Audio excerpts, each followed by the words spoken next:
चलिए यार देखो, क्वेश्चन 3 से वैसे तो आज हम शुरू करेंगे, ठीक है ना।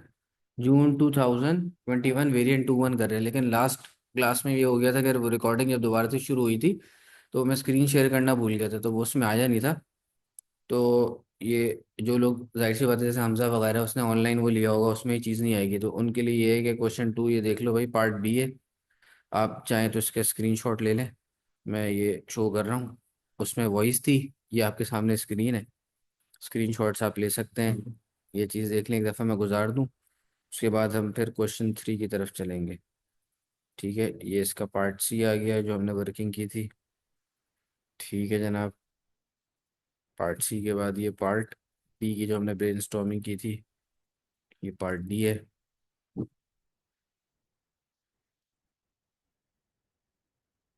ठीक है जी, ये पूरा पार्ट डी आ गया। अब आज हम इंशाल्लाह शुरू करेंगे, वो हम शुरू करेंगे क्वेश्चन नंबर 3 से। ठीक है, 3 से हम शुरू करेंगे। अच्छा जी, अब आ जाते हैं वापस उसकी तरफ, और हम निकालते हैं क्वेश्चन नंबर 3। देखो क्या कह रहा है, ठीक है, अपनी नोटबुक वगैरह कुछ है, कुछ भी नहीं है, नोटबुक वगैरह ले आओ।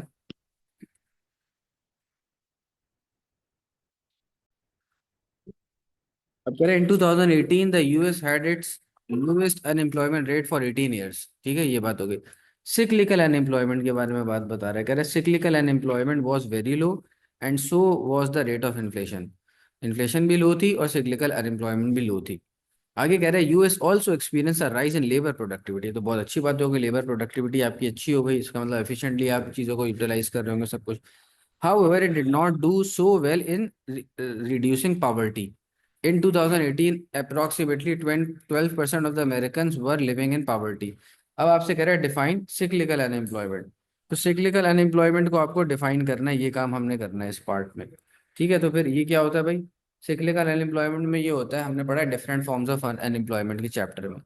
उसमें से एक स्ट्रक्चरल होता है, फ्रिक्शनल हमने पढ़ा हुआ है, ठीक है ना, डिफरेंट फॉर्म्स हमने पढ़ी है। तो एक सीजनल होता है, सीजन की वजह से, एक होता है सिक्लिकल। तो सिक्लिकल अनएम्प्लॉयमेंट में होता क्या है, ये होता है डिमांड डेफिशिएंसी की वजह से। ठीक है भाई, ये होता है डिमांड डेफिशिएंसी की वजह से, आपके पास के टोटल एग्रीगेट डिमांड जो है सोसाइटी में, वो आपके पास कम हो जाती है। ठीक है भाई। अच्छा जी, तो यहाँ पे मैं लिख लेता हूँ भाई, इसको हम कैसे आंसर लिख लेंगे कि सिक्लिकल अनएम्प्लॉयमेंट क्या होता है कि workers are without jobs due to fall in aggregate demand. Aggregate demand पूरा हम लिखेंगे, अभी मैंने यहाँ पे एटी लिख दिया है। ठीक है, this happens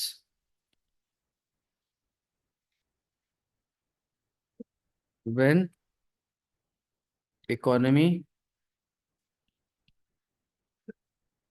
is in recession.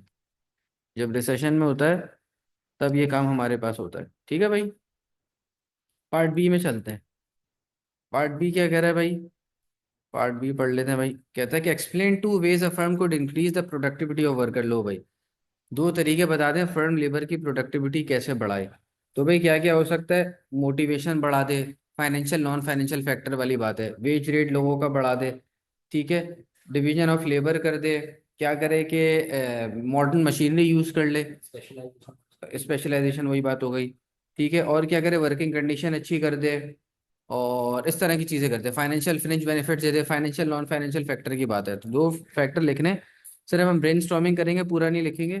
तो क्या क्या कर सकते हैं भाई, इसमें ये बात कर लो कि भाई लोगों की वेज वेज बढ़ा दो, जिससे उनकी मोटिवेशन बढ़ेगी, तो वो ज़्यादा डेडिकेशन के साथ काम करेंगे। मोटिवेशन लेवल बढ़ेगा तो डेडिकेशन, डेडिकेशन उनकी बढ़ जाएगी टूवर्ड्स वर्क। ठीक है, ये और क्या कर सकते हैं, परफॉर्मेंस रिलेटेड पे इस तरह की चीज़ें भी हम कर सकते हैं। हाँ, प्रोडक्टिविटी बढ़ानी है ना, लोग कैसे ज़्यादा काम करें, सेम रिसोर्सेज के साथ ज़्यादा काम करें। ठीक है। अच्छा, और क्या कर सकते हैं हम कि भाई हम ये कर सकते हैं कि कह लो डिवीजन ऑफ लेबर कर लो, डिवीजन ऑफ लेबर। ठीक है, इसको इस तरह लिख रहा हूँ मैं। डिवीजन ऑफ लेबर कर दो, तो इससे क्या होगा, स्पेशलाइजेशन होगी।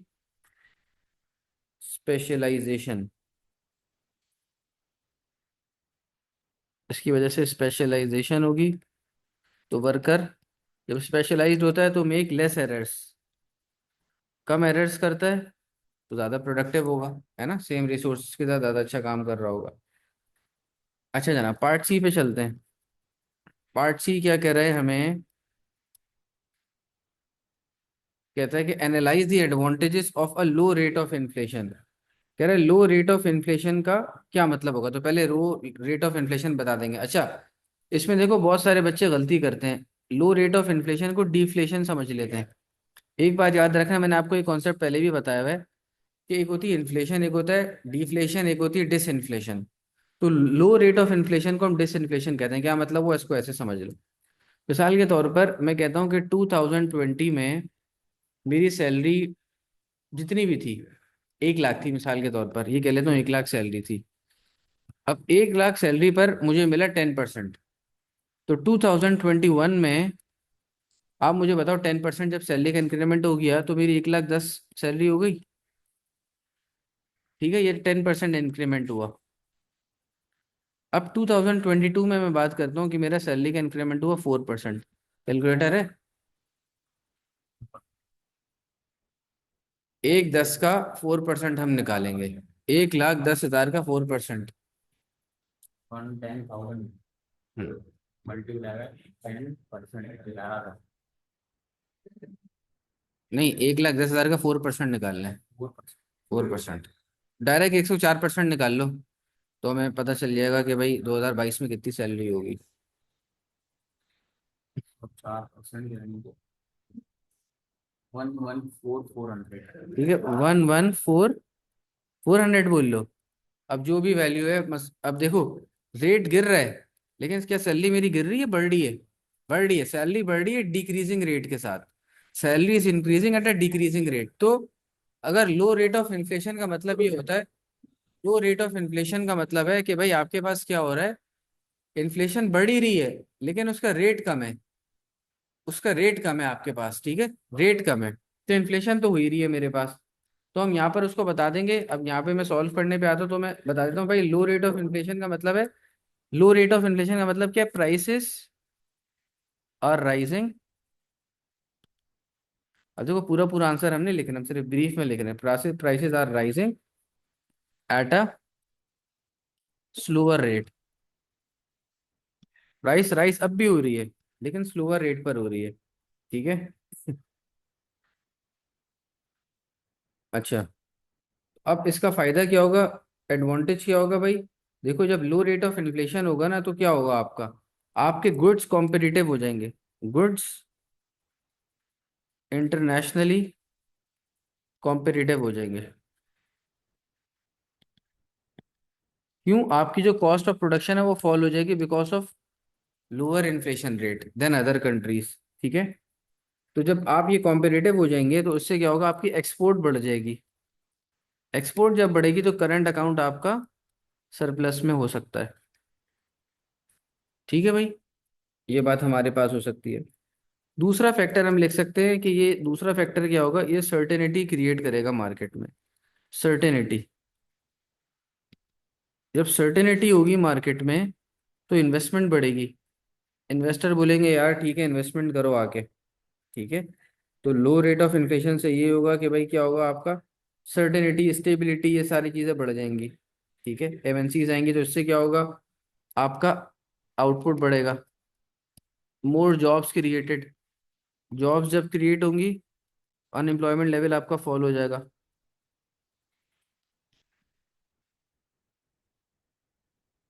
ठीक है, अनएम्प्लॉयमेंट लेवल क्या हो जाएगा भाई आपका, फॉल हो जाएगा, ये चीज़ होगी। अच्छा, दूसरा क्या होगा आपके पास, कि लोग सेविंग फिर करेंगे, क्योंकि इन्फ्लेशन जब बहुत ज़्यादा होती है तो सेविंग का कोई फायदा नहीं होता ना, बैंक में पैसा रखवा रहे हो ज़ाया हो रहा है। तो ये क्या होगा, may encourage saving, may encourage savings, savings को इनकरेज करेगा। जब ये, क्यों, उसकी वजह आप बोलोगे क्योंकि as real value of money can be maintained, can be maintained. ठीक है भाई, real value of money can be maintained. तो लोग क्या कर रहे होंगे भाई, ज्यादा सेविंग करेंगे। जब ज्यादा सेविंग होगी तो बैंक्स के पास ज्यादा पैसा होगा। Banks have more money to lend, banks have more, इसी के साथ कनेक्टेड पॉइंट है भाई।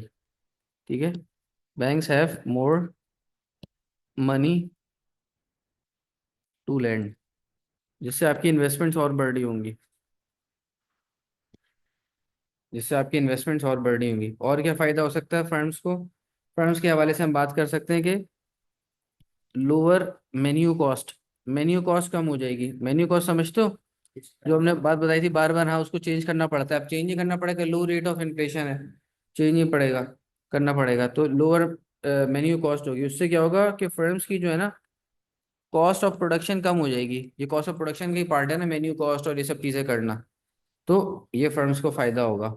ठीक है जनाब, इसको ज़रा नोट कर लें, फिर हम चलते हैं ज़रा आगे। कर लिया भाई? अच्छा, एक मिनट, मैसेज एक सेकंड देख लूँ फिर चलता हूँ। अच्छा जनाब, नेक्स्ट पार्ट में हम चलते हैं। नेक्स्ट दोबारा क्वेश्चन का पार्ट क्या था भाई? अच्छा जनाब, अभी आपसे कह रहा है कि भाई डिस्कस वेदर और not a fall in countries unemployment rate will reduce poverty in that country. ठीक है, कि वो पॉवर्टी को रिड्यूस करेगा इन दैट कंट्री या नहीं करेगा, इसके बारे में हमने लिखना है। अब हाँ, हो क्या रहा है, फॉल इन countries unemployment rate, unemployment rate जो है आपका कम हो रहा है। तो अब हमने दोनों तरफ जाना है कि कह रहा है fall in countries unemployment rate will reduce poverty, क्या वो पॉवर्टी को रिड्यूस करेगा या नहीं करेगा। तो हमने इसका दोनों तरफ जाके बात करनी है। ठीक है भाई, अब देखो क्या होगा आपके पास, अगर मैं कहता हूँ कि पॉवर्टी रिड्यूस करेगा तो कैसे रिड्यूस करेगा, लोगों की इनकम बढ़ जाएगी, लोग ज्यादा खर्चा कर सकते हैं, बेसिक नेसेसिटीज अपनी पूरी कर सकते हैं, ये सब कर सकते हैं, गवर्नमेंट का पास टैक्स रेवेन्यू बढ़ेगा, गवर्नमेंट उसको और फर्दर हाँ ना, अनएम्प्लॉयमेंट कम हो रही है ना, लोगों की जॉब्स बढ़ रही है। अच्छा, आप एम्प्लॉयमेंट ले रहे हो, ठीक है, तो गवर्नमेंट ज़्यादा पैसा लगाएगी चीज़ों पे, लोग और स्किल्ड होंगे और अच्छी जॉब्स लेंगे। लेकिन भाई ये भी है कि ज़रूरी नहीं है कि अनएम्प्लॉयमेंट कम होने से जो है ना पॉवर्टी कम हो। क्यों? वजह ये हो सकती है कि हो सकता है पार्ट टाइम लोगों की या सीजनल कह लो लोगों की जॉब्स निकली हो, ये काम हुआ हो आपके पास। फिर हमारा एक टर्म होती है, देखो दो टर्म्स हम यहाँ पर डिस्कस करेंगे, एक होती है एब्सोल्यूट पॉवर्टी, ये हमने पॉवर्टी के चैप्टर में पढ़ा हुआ है, एब्सोल्यूट पॉवर्टी। और एक होती है हमारे पास टर्म रिलेटिव पॉवर्टी। देखो इन दोनों को समझ लो। एब्सोल्यूट पॉवर्टी क्या होता है, जब आप अपनी बेसिक नेसेसिटीज भी अफोर्ड नहीं कर पाए, like food shelter and clothing. Relative poverty क्या हो, एक ही इकोनॉमी में हम देखते हैं कि यार उसके मुकाबले में मैं गरीब हूँ, डिफेंस वाले के मुकाबले में गुलशन वाला गरीब, गुलशन वाले के मुकाबले में दूसरे इलाका वाला गरीब। इस तरह से जब हम देख रहे होते हैं तो ये चीज होती है आपके पास। और एक और बात है कि अगर अनएम्प्लॉयमेंट कम हो गई, जरूरी नहीं है, बहुत सारे सिख लोग हैं आपके पास, डिसेबल्ड लोग हैं, मतलब जो काम नहीं कर सकते, तो वो तो अकाउंट ही नहीं हो रहे हैं ना अनएम्प्लॉयमेंट में। क्योंकि अनएम्प्लॉयमेंट की हमने क्या पढ़ा है, एम्प्लॉयमेंट में हम ये बात पढ़ते हैं ना कि those who are willing and able to work and unable to find jobs, उनको अनएम्प्लॉयड कहते हैं। तो वो जो डिसेबल्ड लोग हैं, सिख लोग हैं, जो कि रिटायर्ड लोग हैं, तो वो तो भाई वो तो उसमें काउंट ही नहीं हो रहे। अगर अनएम्प्लॉयमेंट रेट कम भी हो रहा है तो वो तो बेचारे ऐसे ही पड़े हुए हैं, सही है ना, तो इफेक्टेड हो रहे हैं वो। तो उससे आपका कोई, आप कह लो कि खातिर ख्वाह रिजल्ट नजर नहीं आ रहा कि कंट्री में पॉवर्टी रिड्यूस हुई हो।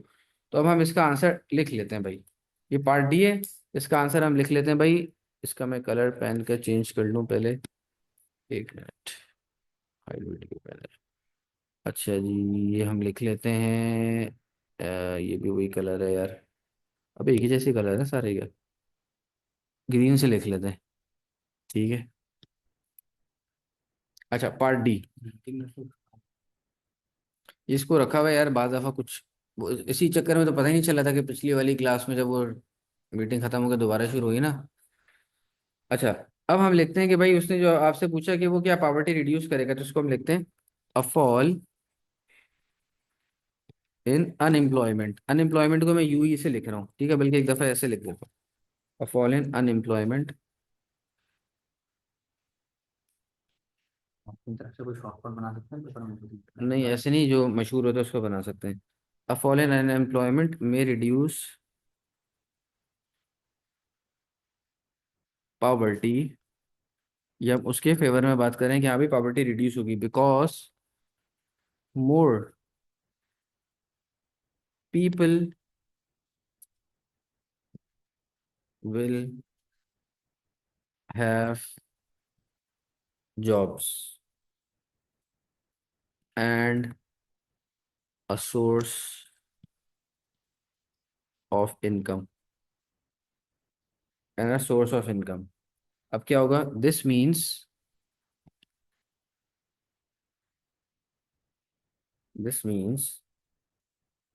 They will be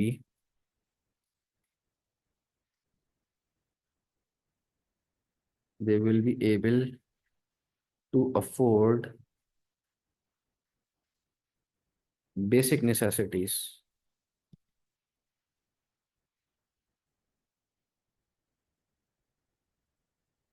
such as food, clothing, and shelter। ठीक है, रिड्यूसिंग एब्सोल्यूट पॉवर्टी, तो एब्सोल्यूट पॉवर्टी तो कम हो जाएगी भाई। ठीक है, ये हमने बात बता दी, लेकिन हमने कहा क्या कहा कि रिलेटिव पॉवर्टी तो रहेगी। ठीक है बहरहाल, वो बाद में लिखेंगे, आगे लिखते हैं। With more people, second point ही लिख रहा हूँ, विद मोर पीपल, एक साथ ही हम लिख लेंगे, पीपल विद मोर पीपल उस जगह पर है, with more people working, with more people working, tax revenue for the government, government को शॉर्ट में लिख रहा हूँ, एग्जाम में पूरा लिखना भाई, for the government could increase.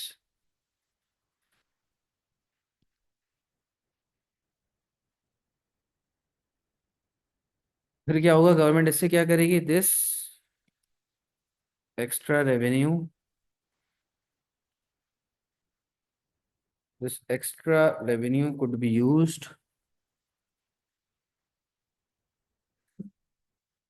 could be used to improve benefits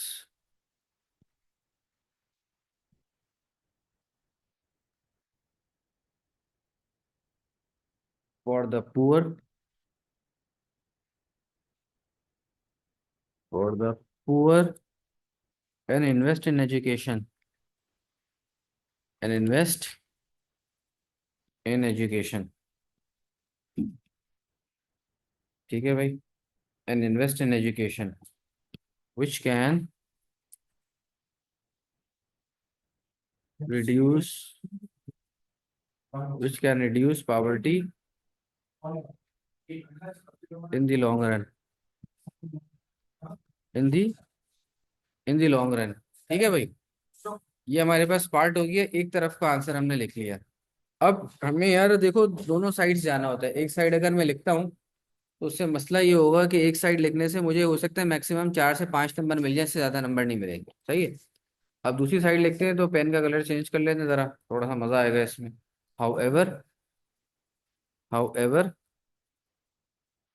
this में नॉट, अब इन वर्ड्स को सीख लोगे ना, अब दूसरी तरफ जाना है ना, तो इस तरह से करके हम यूज कर सकते हैं, दिस में not always be the case, कि भाई हर वक्त ये जरूरी नहीं है। हम कहते हैं created some jobs created might be part time, some jobs created might be part time, और लो पेड भी हो सकती हैं। जॉब तो बहुत निकल गई, लेकिन भाई लो पेड जॉब्स हैं तो अनएम्प्लॉयमेंट मतलब उससे इतना कोई फायदा नहीं होगा, और ओनली सीजनल हम ये कह लें, ओनली सीजनल, या सिर्फ सीजनल हो। ठीक है, तो क्या होगा, these jobs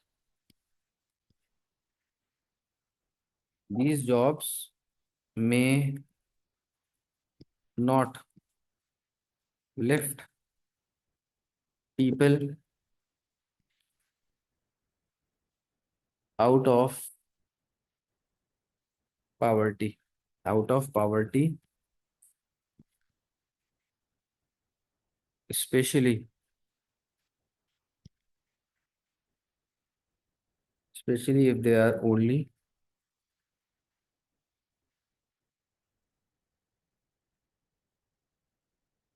especially if they are only earning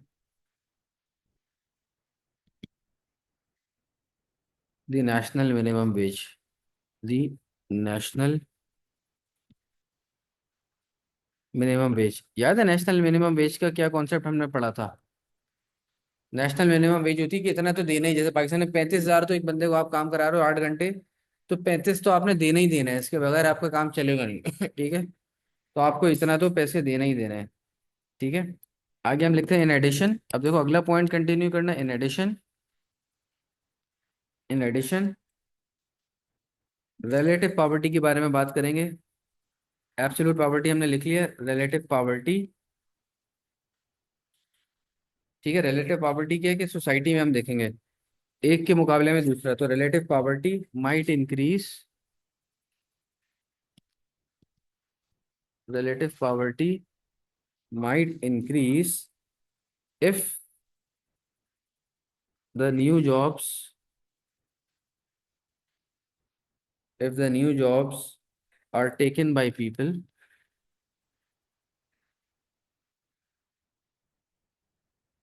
are taken by people who are already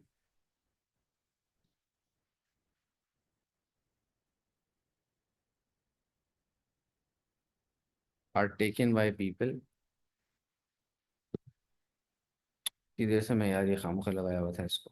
who are already, क्या लिखा है हमने कि in addition relative poverty might increase if the new jobs are taken by people who are already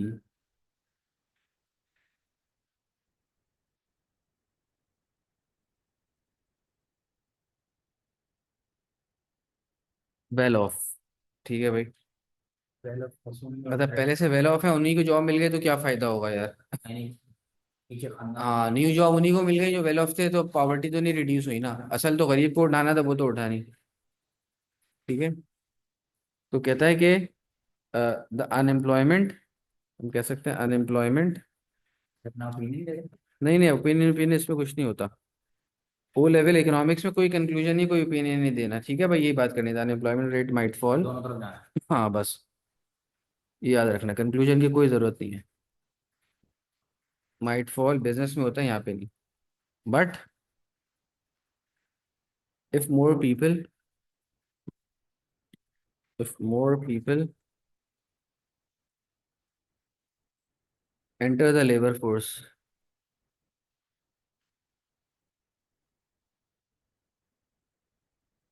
enter the labor force, actual number of unemployed may still be high,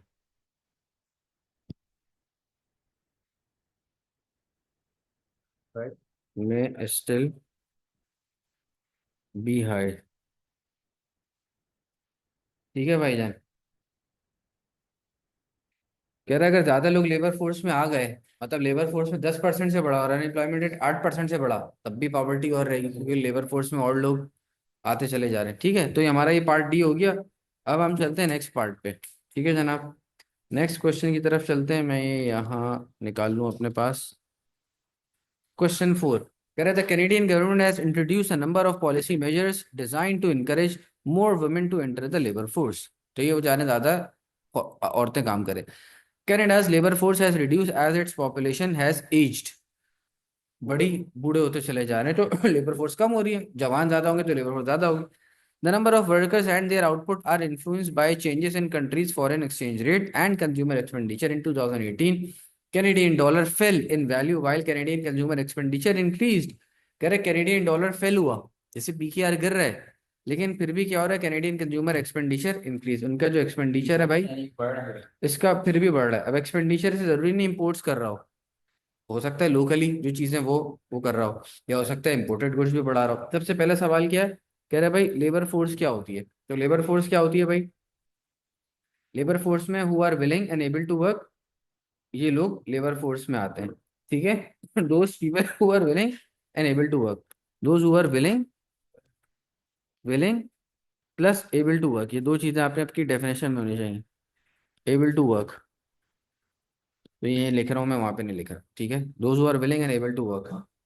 अगले सवाल पे आ जाते हैं। कह रहा है कि भाई explain two causes of ageing population. यार एजिंग पॉपुलेशन क्यों हो रही है, पॉपुलेशन एज्ड आपके पास होती चली जा रही है, दो रीजंस इसके बताने हैं हमने। तो पार्ट बी को मैं यहीं कर लेता हूँ, पार्ट बी का थोड़ा सा ब्रेनस्टॉर्मिंग यहाँ कर लेता हूँ कि भाई डेथ रेट फॉल हो रहा होगा। जब डेथ रेट फॉल होगा तो कम लोग जा रहे होंगे ऊपर की तरफ, ठीक है। लाइफ लाइफ इसी डेथ रेट फॉल होने से लोगों की लाइफ एक्सपेक्टेंसी बढ़ गई है, पीपल कैन लिव लॉन्गर, इसी के एक्सप्लेनेशन में आप यहाँ पर लिख रहे होंगे। ठीक है, और ये क्यों होता है, इस वजह से होता है क्योंकि बेटर हेल्थ केयर है, बेटर हेल्थ केयर है, ठीक है, इस वजह से लोग ज्यादा रह रहे हैं। ठीक है, बेटर हेल्थ केयर है, लोगों का लाइफस्टाइल अच्छा है, कह लो इनकम ज्यादा है, ये चीज हो सकती है, ठीक है। अच्छा, और क्या है, एजिंग पॉपुलेशन आपके पास है, तो आप ये भी अगला पॉइंट लिख सकते हैं कि आपकी नेट इमिग्रेशन जो है ना वो ज्यादा है, लोग छोड़ के ज्यादा जा रहे हैं, नेट इमिग्रेशन। ठीक है, एक के बाद एक का मोबाइल जो है बताता है नमाज का। नेट, नेट यार ये दरवाजा बंद कर देना। नेट इमिग्रेशन आपके पास बढ़ी, इमिग्रेशन का मतलब क्या है कि ज्यादा यंग लोग ज्यादा, तो इसको आप बता दोगे नेट इमिग्रेशन बढ़ रही है कि आप बोलोगे कि यंग पीपल जो है ना, यंग, ये सेकंड पॉइंट है, ये फर्स्ट पॉइंट है, ये सेकंड पॉइंट है, यंग पीपल जो है वो ज्यादा जा रहे हैं कंट्री से बाहर, तो पीछे कौन रह जाते हैं भाई, एज लोग रह जाते हैं। ठीक है, तो ये मसला है, क्योंकि वो क्यों जा रहे हैं, because of better opportunities, better opportunities उनको मिलनी है, तो वो जा रहे हैं वहां पर। तो पीछे कौन रह गए भाई, पीछे आपके बूढ़े वगैरह रह गए, तो ये मसला होता है, ठीक है। ये बात हो गई, दो पॉइंट्स हमने डिस्कस कर लिए। अगला सवाल है, कह रहा है analyse how a fall in the value of countries foreign exchange rate, foreign exchange rate गिर रहा है, ठीक है, जैसे पाकिस्तान का है, could reduce a deficit on the current account of its balance of payment. हमने पढ़ा हुआ बैलेंस ऑफ पेमेंट का पार्ट है करंट अकाउंट। करंट अकाउंट में खुद तीन चीजें होती हैं, एक है balance of trade, balance of trade में दो चीजें पढ़ी है, trade in goods, trade in goods और ट्रेड इन सर्विस। फिर हमने पढ़ा एक होती है प्राइमरी इनकम, एक होती है सेकेंडरी इनकम, ये तीन चीजें हमारे पास होती हैं, ठीक है। अच्छा जनाब, तो अब आपसे पूछ रहा है कि भाई एक्सचेंज रेट के बारे में, आपसे पूछ रहा है कि भाई बताओ कि कैसे fall in exchange rate deficit को कम करेगा। तो इसको हम लिख लेते हैं, पहले हम बता देंगे एक्सचेंज रेट होता क्या है। तो एक्सचेंज रेट हम लिख लेंगे, क्वेश्चन नंबर कौन सा, ये 4 का पार्ट सी। तो एक्सचेंज रेट क्या है, कि हम कहते हैं एक्सचेंज रेट को इस तरह से बता सकते हैं, वैल्यू ऑफ वन करेंसी, लिख लो इसकी डेफिनेशन भी साथ याद कर लो, value of one currency, currency is expressed in the form of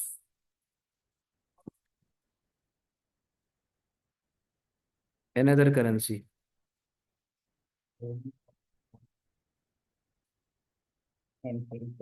हाँ, in the form of another currency. ठीक है, तो अगर आपकी करेंसी जो है वो फॉल हो रही है, अगर आपका एक्सचेंज रेट गिर रहा है, अगर एक्सचेंज रेट गिर रहा है, तो इसका मतलब क्या हुआ, आप कम खरीद सकते हैं, ठीक है। इसका मतलब क्या हुआ कि डोमेस्टिक करेंसी, डोमेस्टिक करेंसी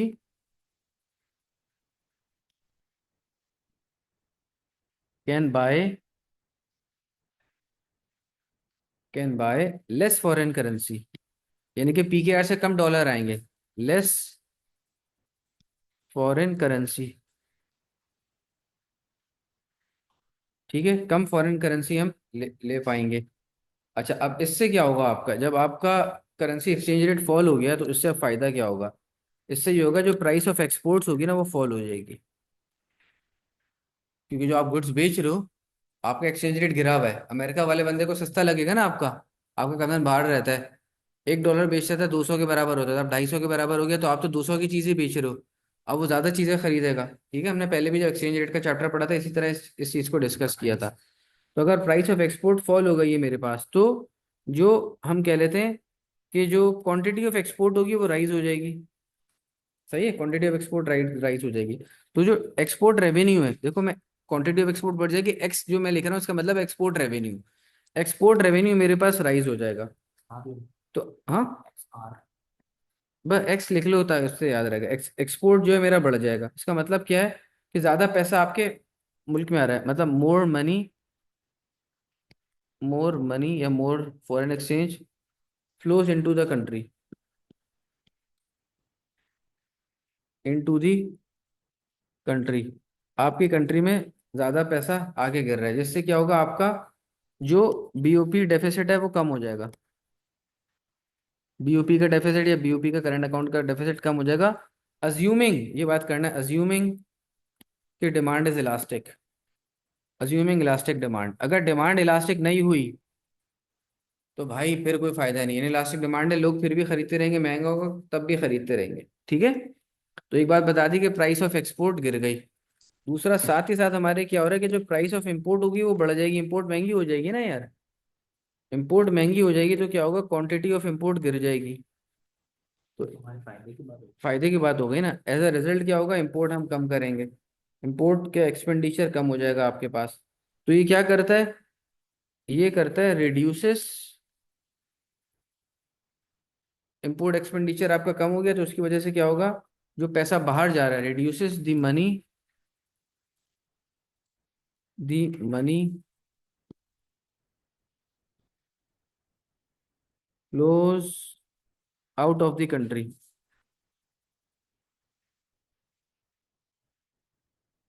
ठीक है, उससे क्या होगा, उससे आपका फिर बीओपी डेफिसिट कम हो जाएगा, वही बात है, इससे क्या होगा, आपका बीओपी डेफिसिट कम हो जाएगा।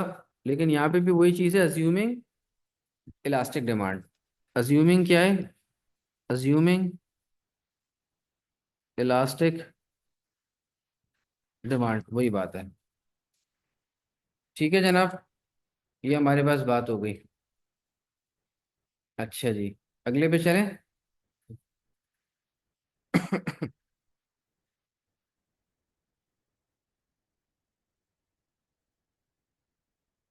सही भाई, यहाँ तक क्लियर है, नेक्स्ट पे चलते हैं। अगला सवाल हमारे पास क्या है भाईजान, ये कहता है कि डिस्कस वेदर और not an economy will benefit from N increase in consumer expenditure. अब कह रहे हैं कि कंज्यूमर एक्सपेंडिचर से इकोनॉमी को फायदा होगा या नहीं होगा। यार एक बात याद रखो, जब कंज्यूमर एक्सपेंडिचर करेगा ना अपना, तो एग्रीगेट डिमांड बढ़ जाएगी सोसाइटी में। ठीक है, एग्रीगेट डिमांड बढ़ेगी सोसाइटी में, उससे क्या होगा, मोर जॉब्स की रेट होंगी, सिक्लिकल अनएम्प्लॉयमेंट कम हो जाएगी। ठीक है, ये बात होगी। जिसने क्या पूछा है, विल बेनिफिट, इकोनॉमी बेनिफिट करेगी कि नहीं। हाँ, तो जब ये चीज़ बढ़ जाएगी तो अच्छा होगा कि गवर्नमेंट का, आप कह लो कि प्रॉफिट्स भी फर्म्स के बढ़ेंगे तो गवर्नमेंट अपना कॉरपोरेशन टैक्स बढ़ा देगी।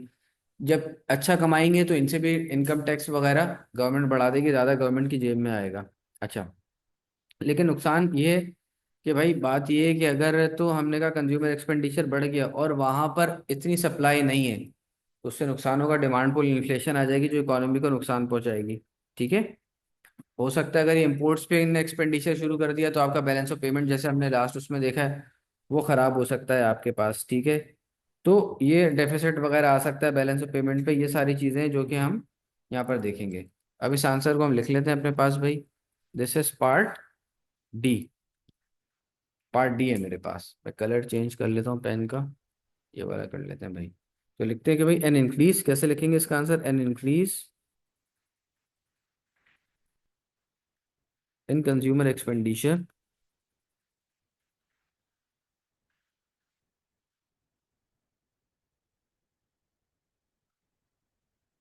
N increase in consumer expenditure can benefit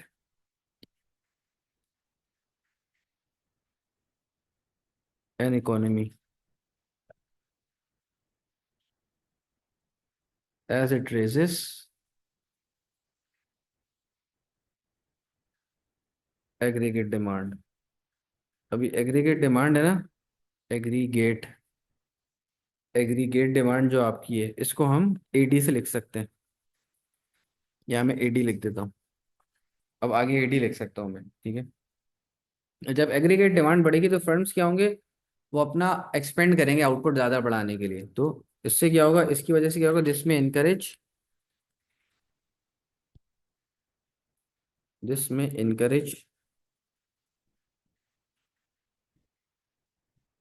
firms to expand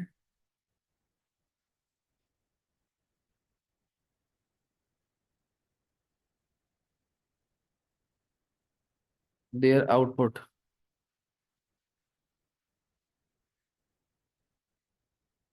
their output to meet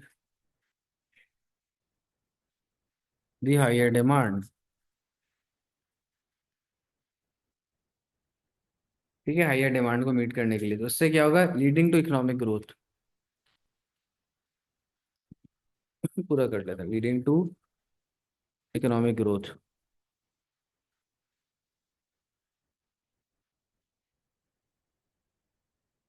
leading to economic growth. ठीक है, तो अब क्या होगा, लिखते हैं as production increases, as production increases. जब प्रोडक्शन ज़्यादा हो जाएगी, ज़्यादा वर्कर चाहिए, more workers will be needed. हमें ज़्यादा बंदे चाहिए होंगे, ठीक है। उससे क्या होगा, विच कैन रिड्यूस। अब मैं स्पेसिफिक बता रहा हूँ कि सिक्लिकल अनएम्प्लॉयमेंट, ये अच्छा इंप्रेशन लेके जाता है एग्जाम पे। मैं भी कह सकता हूँ विच कैन रिड्यूस अनएम्प्लॉयमेंट, हाँ, विच कैन रिड्यूस अनएम्प्लॉयमेंट। लेकिन भाई कौन सी वाली बताओ, क्योंकि एग्रीगेट डिमांड से लिंक बताया है, जब एग्रीगेट डिमांड में फॉलो होता है तो सिक्लिकल आता है, which can reduce cyclical unemployment.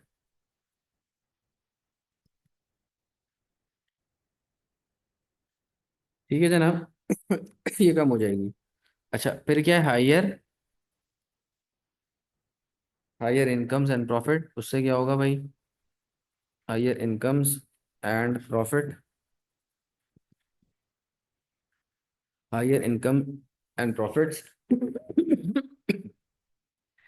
Can also, इससे क्या होगा, can also lead to an increase in tax revenue, can also lead to an increase in tax revenue.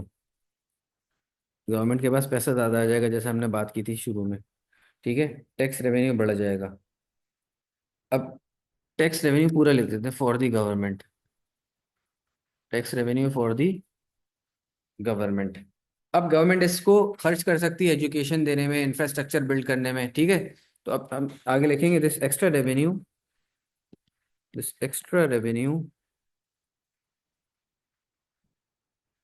this extra revenue can be used can be used to improve। बहुत सारी चीजें हम लिख सकते हैं, मतलब एजुकेशन, हेल्थ केयर, इंफ्रास्ट्रक्चर, तो हम कुछ लिख लेते हैं, improve education and health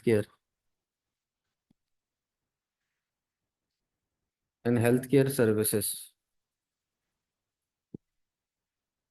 full stop. ठीक है। और मेरे ख्याल में इतना काफ़ी है। ठीक है, लिखने को और भी लिख सकते हैं, लेकिन इतना काफ़ी। अब हम आ जाते हैं दूसरी तरफ। हाउ एवर हाउ एवर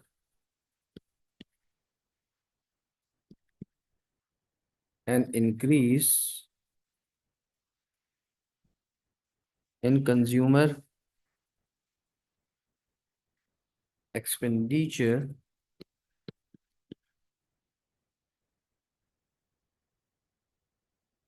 में not always benefit the economy, benefit the economy. अब यहाँ से हम आगे बात शुरू करेंगे करना। ये हमने इस तरह लिख लिया, अब आगे बात शुरू करेंगे। इफ द इकोनॉमी, अगर इकोनॉमी वैसी फुल कैपेसिटी पे काम कर रही है तो आपने खर्चे बढ़ा दिए, तो अब सप्लाई तो बढ़ नहीं सकती, डिमांड पुल इन्फ्लेशन आ जाएगी। मतलब इस केस में क्या होता है आपके पास, जो हमने ये ग्राफ पढ़ा हुआ है, देखो ये प्राइस लेवल होता है, प्राइस लेवल, या हम ले लेते हैं रियल जीडीपी। हमने पढ़ा है इस तरह से हमारे पे एग्रीगेट सप्लाई बढ़ रहा होता है, एग्रीगेट सप्लाई का ये ग्राफ पड़ा हुआ है, ठीक है। सही है, यहाँ पे क्या इलास्टिक डिमांड है, यहाँ पर थोड़ा सा राइजिंग है, और ये इनइलास्टिक हो गई। अब मिसाल के तौर पर ये मेरा एग्रीगेट डिमांड है, अगर ये 82 पर जाता है तो ये देखो मेरा इनकम, नेशनल रियल जीडीपी बढ़ रहा है, ठीक है। लेकिन अगर मैं इस पार्ट पर हूँ, लेट सपोज मैं कहता हूँ 83 से 84 पर मैं जा रहा हूँ, जैसे हमने डिस्कस किया था क्लास में, 84 पर चला गया, तो देखो फुल कैपेसिटी पे काम कर रहा हूँ। यहाँ पर मैं जो काम कर रहा हूँ ना, ये मैं अपनी फुल कैपेसिटी पे काम कर रहा हूँ। तो जब मैं अपनी फुल कैपेसिटी पे काम कर रहा हूँ, तो मेरा सिर्फ प्राइस लेवल बढ़ रहा है, महंगाई बढ़ रही है, लेकिन आउटपुट सेम है। तो इसी पॉइंट को मैं यहाँ पे डिस्क्राइब कर रहा हूँ, समझ रहे हो? अब इसको डिस्क्राइब करूंगा, तो तब मैं आगे क्या लिख रहा हूँ, मैंने लिखा इफ द इकोनॉमी, इसी पॉइंट को मैं समझा रहा हूँ, if the economy, if the economy is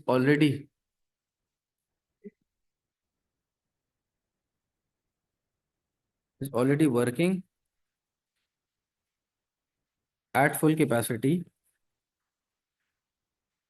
at full at full capacity,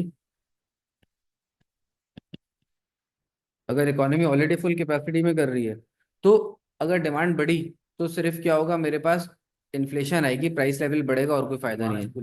हाँ, तो हम ये कह देंगे more demand, more demand, more demand से क्या होगा, कैन लीड टू, अब सिर्फ इन्फ्लेशन नहीं बोलो, डिमांड पुल इन्फ्लेशन ज्यादा बेहतर आप तरीके से बताओ कि भाई इससे क्या होगा, डिमांड पुल इन्फ्लेशन आएगी, डिमांड पुल इन्फ्लेशन आएगी आपके पास। इससे क्या होगा भाई, डिमांड पुल इन्फ्लेशन आ जाएगी, ठीक है। उससे क्या होगा, this rise this rise in prices, this rise in prices can reduce purchasing power,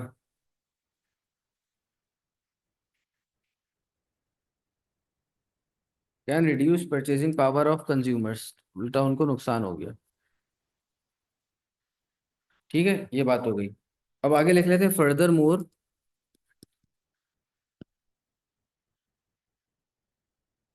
further more, या एडिशन या प्लस, इस तरह कुछ भी कह सकते हैं, increase spending,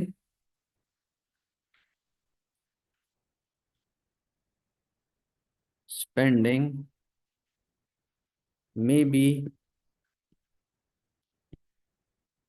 on imported goods, है ना, जो हमने डिस्कस पहले बात की थी कि भाई इंपोर्टेड गुड्स पे खर्चा कर रहे हैं, may be on imported goods, तो उससे क्या होगा, leading to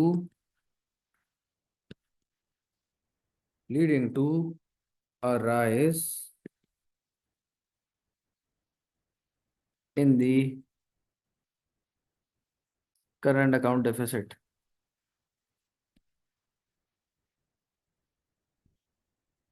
current account deficit आपका बढ़ जाएगा, ठीक है।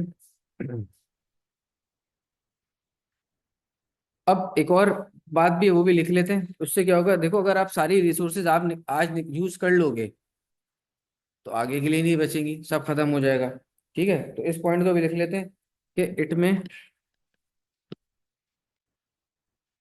It may also reduce it may also reduce long term growth, it may also reduce long term growth if resources are shifted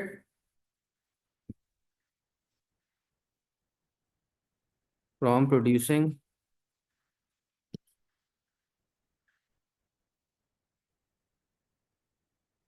capital from producing capital goods to consumer goods.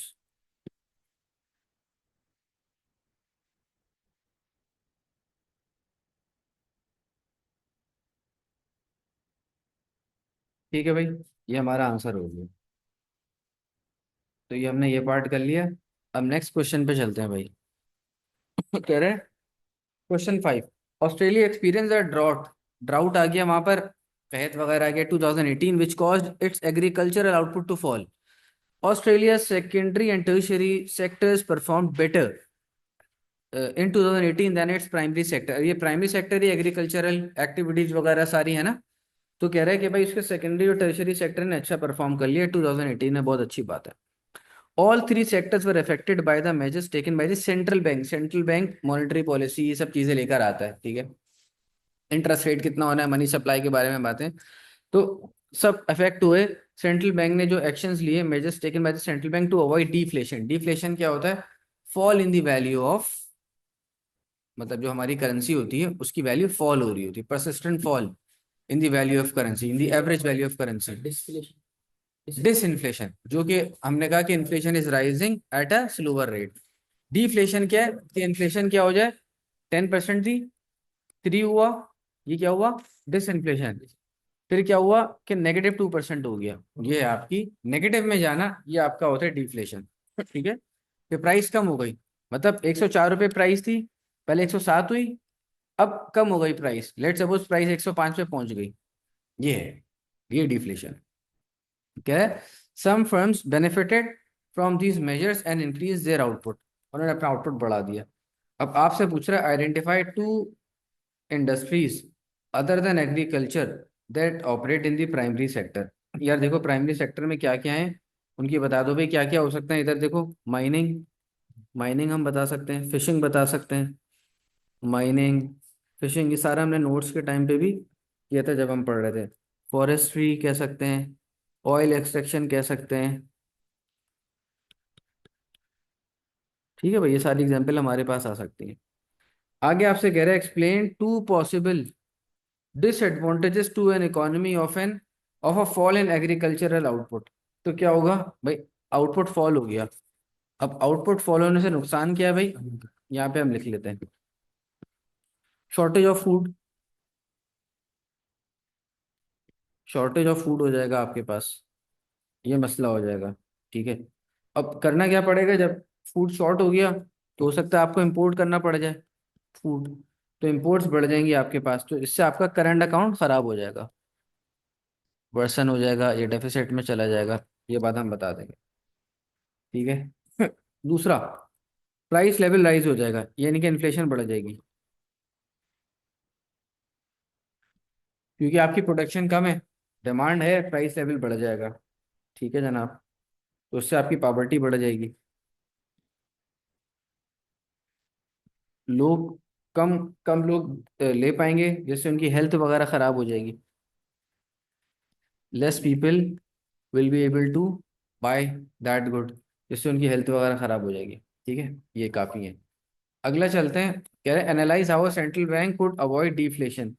Central bank deflation को कैसे avoid कर सकते हैं? तो पहले तो देखो deflation बताएंगे हम, पार्ट सी। डिफ्लेशन है क्या, ये बताएंगे कि भाई ये क्या होता है। Fall in the average price level, ये क्या होता है, लिख लो भाई, fall in the average price level. Inflation क्या है? Rise in the average price level. तो ये क्या, fall in the average price level in a given period of time. साथ साथ इसकी डेफिनेशन भी याद कर लो भाई, पीरियड ऑफ टाइम। अब देखो यही हमारा फाइनल समझो रिवीजन है। नोट्स एक दफा कर लिए, वे पास पेपर करें, दोबारा मौका नहीं मिलेगा। जो आता जा रहा है उसको पक्का पक्का याद करते चले जाओ। तो अब सेंट्रल बैंक डिफ्लेशन को कैसे कम कर सकता है? सेंट्रल बैंक इंटरेस्ट रेट को गिरा देगा। ठीक है भाई, इंटरेस्ट रेट को गिरा देगा। तो जब इंटरेस्ट रेट को गिराएगा, अब उससे क्या होगा भाई? इंटरेस्ट रेट को गिराने की वजह से ये होगा कि जो आपकी कॉस्ट ऑफ बोरिंग है वो कम हो जाएगी। कॉस्ट ऑफ बोरोइंग कम हो जाएगी। ठीक है, कॉस्ट ऑफ बोरिंग कम हो जाएगी, और ये डिस्करेज करेगा लोगों को सेव करने से। Discourage people to save. तो लोग क्या करेंगे, अपनी कंजम्पशन बढ़ा देंगे। और जब कंजम्पशन बढ़ाते हैं तो उससे क्या होगा, एग्रीगेट डिमांड बढ़ेगा। और एग्रीगेट डिमांड के बढ़ने से प्राइसेस बढ़ जाती हैं हमारे पास। समझ में आई बात, ये जो हमने उस ग्राफ में किया था लास्ट, उसमें हमने देखा है कि एग्रीगेट डिमांड बढ़ने से कैसे प्राइस लेवल बढ़ रहा है। ये काम हो सकता है। दूसरा ये काम क्या कर सकते हैं, ये करेंगे, ये हमने पहला काम लिख लिया। दूसरा काम, मनी सप्लाई बढ़ा सकते हैं।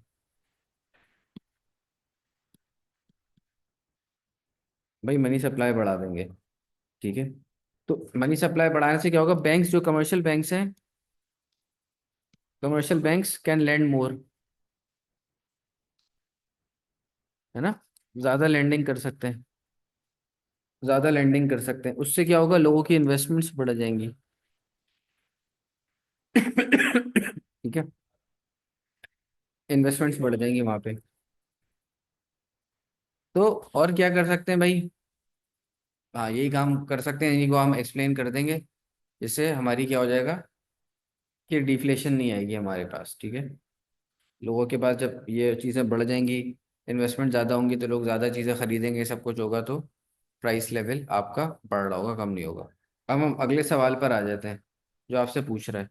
कह रहा है discuss whether and not firms should have a growth, firms should have growth as its main objective. क्या ग्रोथ इनका मेन ऑब्जेक्टिव होना चाहिए? यार देखो, हमने फर्म्स के बहुत सारे ऑब्जेक्टिव पढ़े। कोई भी फर्म होती है ना, तो सर्वाइवल एक होता है। हाँ, वो जो आपने बोला वो भी सही है, सर्वाइवल। अभी अभी नए नए अगर आपने बिजनेस शुरू किया तो आपका मकसद होगा सर्वाइवल। इसी तरह कुछ का मकसद होता है प्रॉफिट मैक्सिमाइजेशन। प्रॉफिट, नहीं मेच्योरिटी इसमें नहीं है भाई। प्रॉफिट मैक्सिमाइजेशन, अपना मार्केट शेयर बढ़ाना, ये मकसद भी हो सकता है। कुछ फर्म्स चाहे अपना मार्केट शेयर बढ़ाना, कुछ चाहते हैं ग्रोथ मकसद हो, जो यहाँ पे इसने लिखा हुआ है, इसलिए मैं दोबारा नहीं लिख रहा। कुछ का मकसद होता है service to community. Service to community भी मेरे पास जगह नहीं पूरे लिखने की, सर्विस टू कम्युनिटी वो प्रोवाइड करना, सही है। तो अब मकसद सबका एक ही नहीं होता, ठीक है। अब इस पार्ट को हम लिख लेते हैं अपने पास भाई, पार्ट डी को सॉल्व कर लेते हैं। पार्ट डी, पार्ट डी, इस क्वेश्चन का पार्ट डी कौन सा क्वेश्चन है, क्वेश्चन नंबर 5, इसका पार्ट डी, ठीक है। तो अब इसने लिखा है discuss whether not firm should have a growth, firms whether not firm should have a growth as its main objective. ये सवाल था ना, सही पढ़ रहा हूँ गलत पढ़ रहा हूँ? डिस्कस वेदर और not a firm should have growth as its main objective, yes. अब चलते हैं आगे। अब हम लिखते हैं भाई ग्रोथ का फायदा क्या होगा, फिर उसके बाद अगली बातें बताएंगे। तो हम लिखते हैं अफर्म, अफर्म, ये बस क्या टाइम हो रहा है, हाँ ये बस लास्ट सवाल है, इसको करके हम फिर आज ऑफ करेंगे, ठीक है। कल फिर बाकी इंशाल्लाह अगला पेपर देखेंगे क्या करना है। अफर्म में benefit from having, firm may benefit from, आप लोग का इंग्लिश का कब कब है? सैटरडे को तो होगा ही नहीं paper. Firm may benefit from having है क्या, सरप्राइजिंगली यार, अच्छा।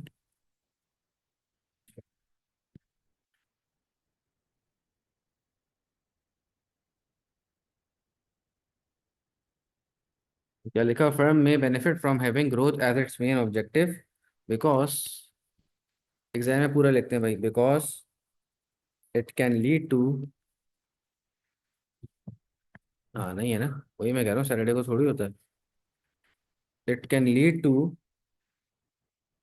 अप्रैल में फारिग हो जाओगे ना इंग्लिश से तो, अप्रैल में ही दोनों हो जाएंगे। 22 को है, हाँ। फिर 8 को है। अच्छा 8 मई को है, और मैथ्स, मैथ बीच में ही है, मैथ 2 को है, मतलब 8 को आप फारिग हो, फिर यही आप अकाउंटिंग और ये रह जाएंगे। चलो ठीक है, एक हफ्ते हो गया, 16 को ये बिजनेस का है, उसके बाद ये सब चलो सही, आ जाओ। Because it can lead to an increase in market share,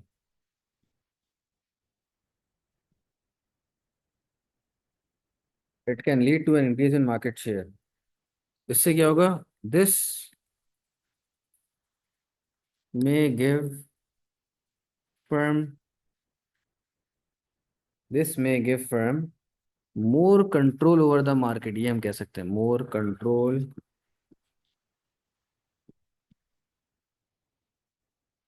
over the market, ये बढ़ जाएगा। देखो बिजनेस में भी हम ये चीजें कर चुके हैं, ठीक है। और बल्कि आगे भी लिख सकते हैं, मार्केट एंड अलाउ, तो कैसे लिखें, allow, allow it to set higher prices. अब अपनी बदमाशी है भाई, अपने हिसाब से प्राइसेस सेट करेंगे, ठीक है जनाब। आगे क्या भाई, हम कह सकते हैं growth can also, growth can also increase profits, can also increase profits and keep share holders satisfied, वो आपसे सेटिस्फाई रहेंगे, ठीक है। और फायदा क्या है भाई, कि हम कह सकते हैं larger firms can take greater, ये बहुत इंपॉर्टेंट पॉइंट है भाई, ये हम काफी लिखते हैं, greater advantage of economies of scale. ये एक दफा आप एग्जाम में पूरा लिखेंगे, ब्रैकेट में लिखेंगे, फिर आप बार बार इसको दोबारा यूज कर सकते हैं, लेकिन एक दफा पहले पूरा लिखेंगे, which reduces average cost, economies of scale की वजह से एवरेज कॉस्ट कम हो जाती है एंड इम्प्रूव एफिशिएंसी,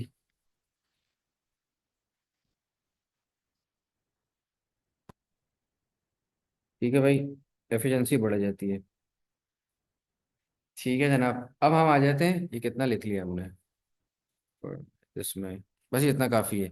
अब हाउ एवर करके दूसरी तरफ आ जाते हैं हम, ठीक है। How ever growth, how ever growth might not always be the best objective, always be the best objective, ठीक है भाई। अब देखो ये तो आपको इतना याद हो गया होगा, इतने सवाल हमने कर लिए कि हाउ ओवर करके इस तरफ हम यूँ लिखते हैं। अब लिखते हैं आगे, if demand for the firm's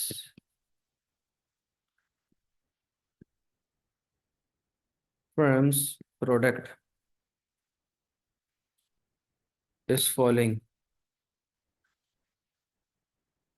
if demand for the firm's product is following, तो उस वक्त क्या होगा, survival will be more important. भाई सर्वाइवल बोलेगा, भाई अभी सर्वाइवल कर लो यार, तो survival may be more important,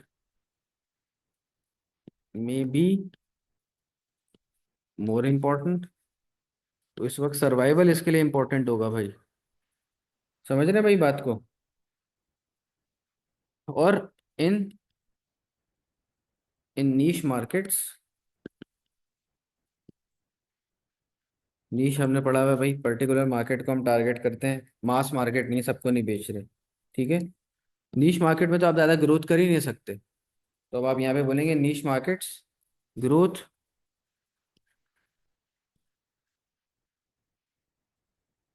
में not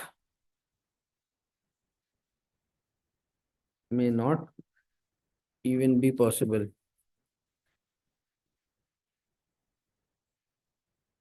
because of because of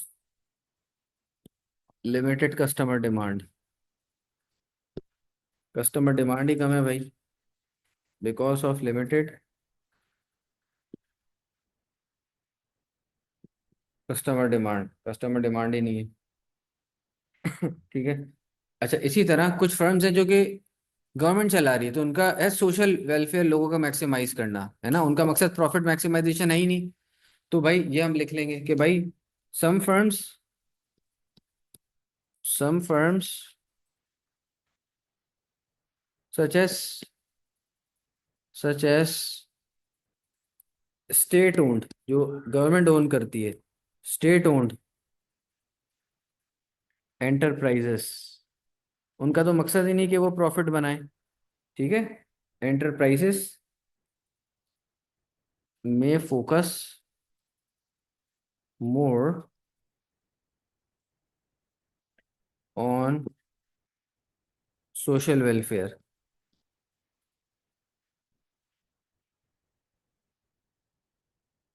ठीक है, देन एक्सपेंडिंग, देन एक्सपेंडिंग कर लेते हैं।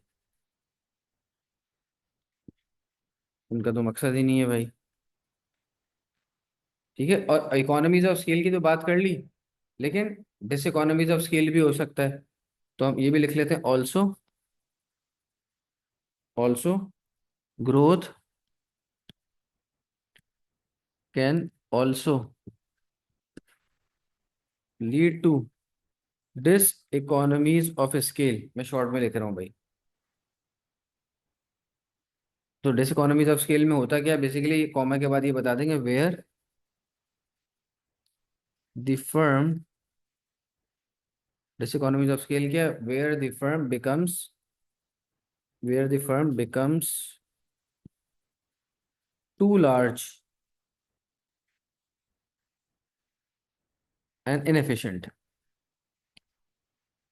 बहुत बड़ी हो गई और इनएफिशिएंट हो गई। ठीक है, तो फुल स्टॉप। मेरे ख्याल में इतना लिखना हमारे लिए काफ़ी है। तो ये पेपर हमारा ख़त्म हुआ। नेक्स्ट, हाँ नेक्स्ट क्लास में इंशाल्लाह अगला पेपर करते हैं। ठीक है जनाब।